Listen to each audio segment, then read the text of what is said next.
রাত 11টা। অফিস শেষে ক্লান্ত হয়ে বাড়ি ফিরল আরিফ। প্রতিদিনের মতো ফোনে ব্যস্ত ছিল, তার মায়ের ফোনটাও ধরেনি।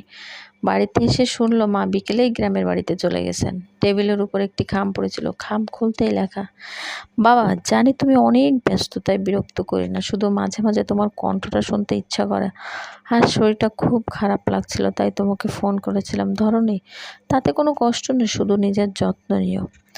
চিঠিটা পড়ে আরিফের হাত কাঁপতে লাগলো। সঙ্গে সঙ্গে মাকে ফোন করলো, কিন্তু ফোনটা ধরলো অন্য একজন, যিনি শান্ত গলায় বললেন, আপনার মা হাসপাতালে আছেন। আরিফ ছুটে গেল, মায়ের হাতটা শক্ত করে ধরে শুধু বলল, মা আর কখনো তোমার ফোন এড়িয়ে যাব না। মায়ের চোখের কোণে এক ফোঁটা জল, আর ঠোঁটে ছিল ছোট্ট একটা হাসি।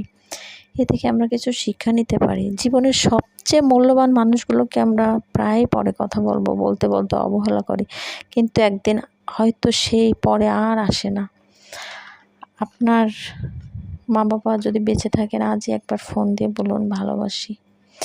গল্পটা যদি ভালো লাগে তাহলে পেজটি লাইক ও ফলো দিয়ে পাশে থাকবেন।